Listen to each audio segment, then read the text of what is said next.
சற்று முன் அதிமுகவிலிருந்து அதிரடியாக விலகினார் ஜெயக்குமார். பேரதிர்ச்சியில் எடப்பாடி. அதாவது தமிழகத்தில் நாடாளுமன்ற மாநிலங்களவை தேர்தல் வரும் 19ஆம் தேதி நடைபெறும் என்று தேர்தல் ஆணையம் அறிவித்துள்ளது. அந்த வகையில் ஜூலை மாதம் காலியாக உள்ள 6 பதவிகளில் சட்டமன்ற பலத்தின் அடிப்படையில் திமுக 4 உறுப்பினர்களையும் அதிமுக 2 உறுப்பினர்களையும் பெற முடியும். திமுகவின் சார்பில் வில்சன், எஸ்ஆர் சிவலிங்கம் மற்றும் சல்மா போட்டியிடுகிறார்கள். திமுக ஒதுக்கீடு ஓர் இடத்தில் மக்கள் நீதி மய்யம் தலைவர் கமலஹாசன் களமிறங்குகிறார். அதேபோல் அதிமுகவில் உள்ள 2 இடங்கள் யாருக்கு என்ற கேள்விகள் எழுந்தன. குறிப்பாக முன்னாள் அமைச்சர் ஜெயக்குமாருக்கு சீட் கிடைக்க அதிக வாய்ப்புகள் இருந்ததாக கூறப்பட்டது. ஏனென்றால் தற்போது அதிமுக பாஜகவுடன் கூட்டணி அமைத்துள்ளதால் ஜெயக்குமார் அதிருப்தியில் இருந்து வந்தார்.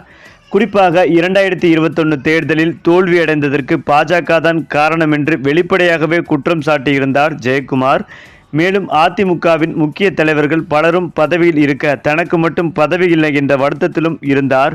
இதனால் அவருக்கே வாய்ப்புகள் அதிகம் என்று அதிமுகவிற்குள்ளே பேசப்பட்டு வந்தது. ஆனால் அதிமுகவின் வழக்கு விவகாரங்களை கையாளும் இன்பதுரை ஆதிதிராவிடர் சமூகத்திற்கு பிரதிநிதித்துவம் தரும் வகையில் செங்கல்பட்டு மாவட்ட அதிமுக அவைத்தலைவர் தனபால் ஆகியோர் மாநிலங்களவை உறுப்பினர் வேட்பாளர்களாக அறிவிக்கப்பட்டுள்ளனர். இதனால் ஜெயக்குமார் அதிமுக தலைமை மீது கடுமையான அப்செட்டில் இருப்பதாக சொல்லப்படுகிறது. மேலும் வேட்பாளர்கள் அறிவிக்கப்பட்ட நாளிலேயே கோவையில் அவரிடம் அது தொடர்பாக கேள்விகள் முன்வைக்கப்பட்டது. அனைத்து கேள்விகளுக்கும் பொறுமையாக பதில் சொல்லிவிட்டே கிளம்பும் ஜெயக்குமார் அவர்கள் இந்த கேள்விக்கு மழுப்பும் விதமாக அவசரமாக பொள்ளாச்சிக்கு செல்கிறேன், பிறகு சந்தித்து விரிவாக பேசுகிறேன் என்று கூறிவிட்டு கிளம்பிவிட்டார். ஆனால் அதன் பிறகும் எந்த விளக்கத்தையும் அவர் தரவில்லை.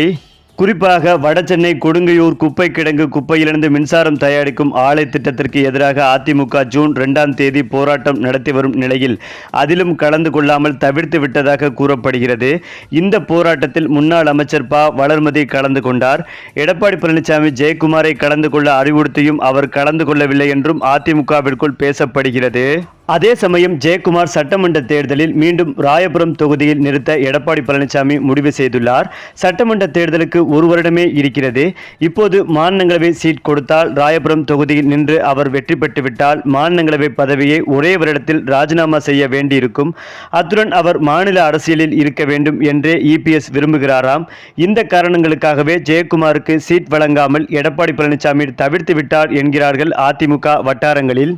ஆனால் சுமார் 25 ஆண்டுகளாக முடிசுடா மன்னனாக இருந்த ராயபுரம் தொகுதியில் ஜெயக்குமார் பாஜகவால் தான் தோல்வியடைந்தார். கூட்டணியே இல்லை என்று சொல்லிவிட்டு இந்த முறையும் பாஜகவுடன் அதிமுக கூட்டணி அமைத்துள்ள நிலையில்தான் எப்படி ஜெயக்குமார் தொகுதி மக்களை எதிர்கொள்வார் என்கிறார்கள் அவருடைய ஆதரவாளர்கள். மேலும் இந்த நிலையில்தான் எம்பி பதவி கிடைக்காத மன வருத்தத்தில் இருந்த அமைச்சர் ஜெயக்குமார் இந்த அதிமுகவே வேண்டாம் என்று விலக முடிவெடுத்துள்ளார்.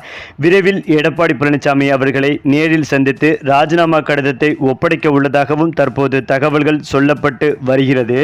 சரி, இப்ப நீங்க சொல்லுங்க, அதிமுகவிலிருந்து விலகும் அமைச்சர் ஜெயக்குமார் பற்றிய உங்களுடைய கருத்துக்களையும் உங்க கமெண்ட்ல சொல்லுங்க. மேலும் இந்த வீடியோ உங்களுக்கு பிடித்திருந்தால் லைக் பண்ணுங்க, ஷேர் பண்ணுங்க, மறக்காம நம்முடைய சேனலை சப்ஸ்கிரைப் பண்ணிக்கங்க.